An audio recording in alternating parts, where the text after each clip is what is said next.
Legendary Grandmaster right here.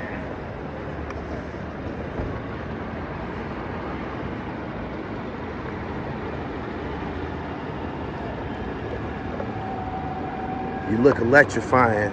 Hey, what's up, baby? See you on your Liberace, my nigga. Yeah. You're on steroids right now. How you doing? Oh, I'm great. How about yourself? I totally wasn't prepared for this. The last time I seen you, I think you was probably dressed down, man. You didn't come through with the chandelier. I come full-fledged, full speed ahead. Yeah, you got the chandeliers out, man. Yeah. Legendary player. Let me ask you a few questions. Step over here. In your documentary, you broke down a theory about pimp and how you despise being referred to as a pimp. Can you give me the science behind that? Can you repeat exactly what you said in regards to being perceived as a P? Well, in the film, I broke down the steps when it comes to P's. You know, you start out in the game, you start out playing. You graduate from that, you become a P. You graduate from that, become a Mac. I never use that word P. I always use my name because it got so many definitions when it comes to that, you know. And, you know, it's just a trend from way back in the day, you know. So it's just a title, you know. So I had to come by my name because you could be a whole variety of things. As long as you're winning and the money haven't taken. See, I always say whoever get to the top and stand there shoulder to shoulder, that's what the winning is, you know. Right. A whole lot of guys fall, don't never come back, and it's an umbrella. Everybody's up under the word P. Everybody's looking the same, acting the same, but everybody not living the same. No doubt. You know, so it's definitely a difference, you know. Tell me about your title, Grandmaster.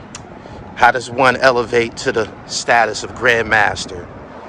Well, you know, I never gave my name a title. Like I said, I always called by my name. My titles always come from other people, you know. So I've been in the game since 1963. I stayed on top for almost 60 years, you know, and that's really hard to do because a lot of guys fall, don't never get back. It's not easy out here. All the glitter's not gold. You don't know what the steps that everybody goes to become a giant in the game, you know. It's a whole lot of ups and down roller coaster rides, but you gotta keep moving and grooving, you know. Right. And very few can say that they stayed in the game, rode brand new, live in a fantastic way, wearing big giant iron and, you know, stuff of this nature, you know. Right. And very few have ever done that, can ever stand up and say they can do it. They can say it, but they don't mean it. You can scream it, but you don't mean it. You know, big game is played smooth out of sight, you know. You know, game come in different levels. Talk that shit. Yeah. Yeah. What type of carrot you got on right now? I interview all types of pro athletes, rappers. Your shit sparkle a little different, my nigga. Well, you know, tell you the truth, I've been wearing, when I come up in the game, I used to watch the big players. That wore nice jewelry, brand new cars, flip brand new cars every year. That's kind of where I got my style from the beginning when I was just young in the game, you know. So I start out taking my thing a step above because I want to be well-rounded and full-fledged when it comes to really representing how I'm living, you know. Right. So wearing big jewelry is just part of my thing from all the way back when I was a teen. Riding brand new flipping cars every year. Wearing monster jewelry, mini coats, tailor-made suits, living good with your team and everything, you know. You call it monster jewelry? Monster jewelry, that's what they call it. See, all the rappers and everybody, I was doing this here before entertainers wasn't able to wear big jewelry, you know. Right. So they used to come to me and I'd tell them where to go get the jewelry from. Tailor-made clothes like Rick James, Lattimore, you know, Bobby Blue Band. You know, I used to book entertainment too. Okay, okay. So I started this thing about the big jewelry, you know, way back in the day. So that's kind of how they used to say I was the Black Liberace. Yeah. You know what I'm saying? But I just did what I did. That's the first thing that came to mind when you hopped out the car. I didn't make that shit up on the spot. Like, your parents demanded it. Yeah, this is what I've been all the time. This is how I live, and this is what it's been, you know. Who were some of the guys that inspired you? You said you looked up to a few guys coming up. Who were some of the guys who was putting it down that inspired you to become the Grand Master? Yeah, before my time, you know, I come up under guys like Charlie Montgomery, Charles V. Ann, Milton Peters, Fillmore Slim. All these guys was a lot older than me, and I kind of just set an example for how I was learning back in the day, you know. Frank and Ted Ward, Willie Ward, Andrew Ward, all the Ward brothers, you know, we all hung out, spent a lot of time. Those were some of your peers coming up? Yeah, some of my peers. Where was you at during the filming of the movie?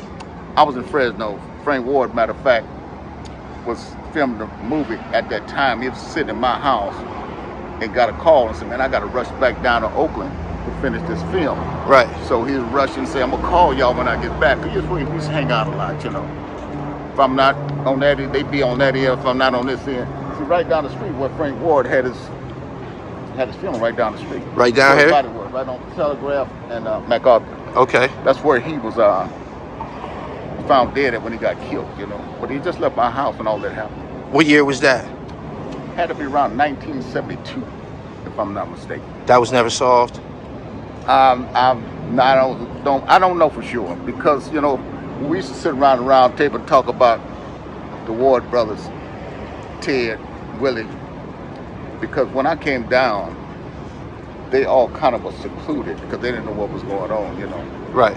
And it took a long, long time, and they still wasn't aware of how it happened and when it happened. You know, we sit around a few times talking about that. So I don't really know. You know, if they didn't know, I really don't know. How authentic was the movie to Mac? The depiction of the scene in Oakland at the time, was it? Well, you know, when you do a movie's a movie. You know, you got some realistic thing, you got a whole lot of this not. You see Frank Ward in the chair talking, you know, about from Maine to Spain, you know. That was just his character, you know. Right. And Frank Ward never did get a chance to finish the movie, you know. So I don't know what the script was and all would come with that. But Frank Ward's one of the main people that was in the movie, you know. So he lost his life during the filming? During the film, before it even got finished, yeah. Oh, okay. If you just look at it, you say a memory of Frank Ward. It does, and sure do. All you see is him sitting in the chair right after that, because he was just at my house. Yeah. And it just happened all at once, you know. They was all at the after hour, and people been coming right back and left the after hour and never made it. What inspired you to drive these big luxurious cars, man? The monster cars. Well, you know, as you go, you grow, and that means your mindset become a little more widespread. You know, right. I started out driving Cadillacs, you know, because that was a thing back in the day. Everybody didn't have cars. I knew Cadillacs, you know, and the people that I come up under, you know, which was very few, wasn't 3 or 4. It might have been 2 people in town that built brand new cars every year. Right. The rest of them was used or down the line or some other kind of cars or something, you know.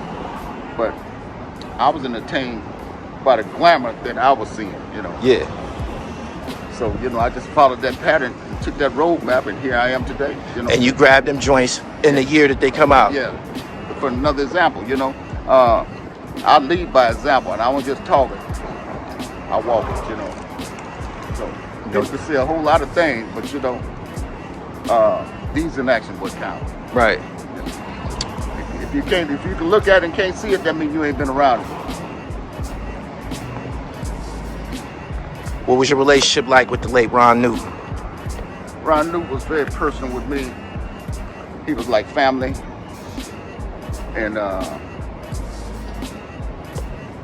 we were very, very close. You know, the day before Ron Newton died, he called me. Said we was getting ready to go there with Jamie Foxx, Wendy Williams, a few other people. Say, man, we going to the top. I hesitate for a minute. I said, well, I'm busy right now, Ron. I'll call you back in about an hour. But I was scheduled to go to Vegas the next day, you know, had the flight and already, you know. But when I called Ron back, he never answered.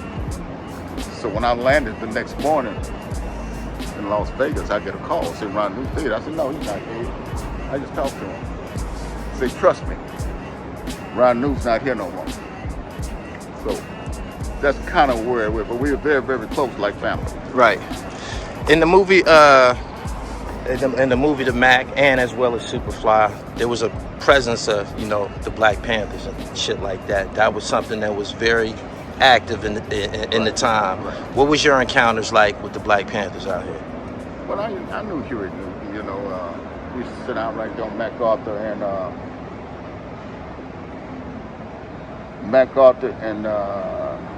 one of them streets down there, right down where we at now. And we sit and chopped it up for a minute. He just come out of one of them houses there. That's before he died, you know. Right. But back in the day, in the 70s, Huey used to carry a lot of weight down here with the after hours and all that type of stuff. They had a lot of drama. I had friends that owned after hours down here. They had problems. Mature, you know, they had problems. So, but I never had no issues with Huey. But they definitely were stepping to people? Oh, yeah, for sure. That was real? Yeah, for sure, yeah. No doubt. What exactly is this right here, man? This is the Rolls Royce Ghost. This is the Ghost? Rolls Royce Ghost. You know, you might want to take a look at it, you know. You know, it's that's the Rolls Royce Max.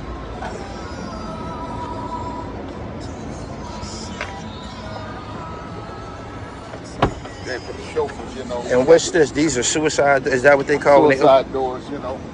You know, you see what you, I got my case and everything matching. You got the button back here when you want the chauffeur back here that you can, you don't have to have nobody close the door. It'll close by itself, you know.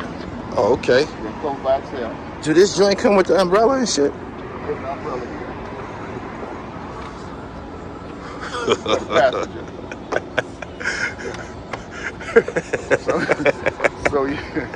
So yeah, when you're doing things in the top flight, living the top flight way, you got to do things the top flight way, you know. Right.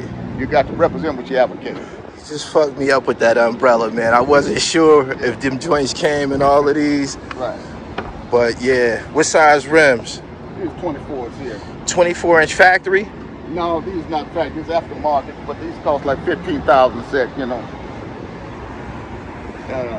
Just bring the glamour, because a lot of rappers be renting Rolls Royce, you know, to do their songs and things. They just kind of uplift their game, you know. Right.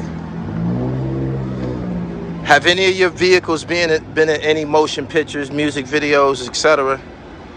Yeah, I had a few videos that this car been in down there. They had shot a video down in LA with my son, Cali Cash, Mozzie, you know, he was in there. Okay. They had another one with Ashley Flames, it was in there.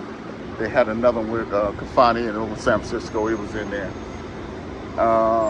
They had a couple more. Then they got my Bentleys. Sometimes they use the Bentleys too. Right. They want to change up, you know. So, right. But this is kind of what the main thing, to bring the glamour out for them, you know.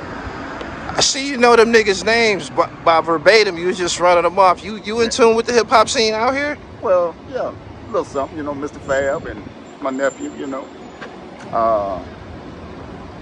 What's his name? They got killed over there in Kansas City.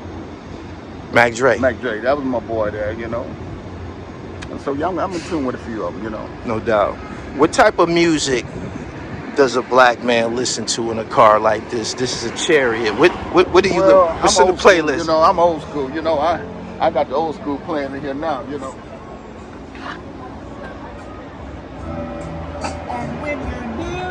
Yeah, so you know, I'm old school, you know. Yeah. With the love affair music, you know what I'm saying? When I get in the air, they're gonna understand what I'm saying. Right. Yeah. Who is this we listening to?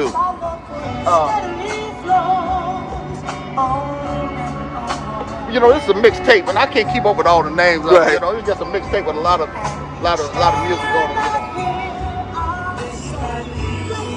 know. When you go to visit other countries, islands, etc., have you taken your cars with you? No, I don't take the cars. I fly and rent cars, you know. What's some of your favorite destinations? Well, I've been to the Caribbean, all over there, St. Thomas, Dominique, Hawaii,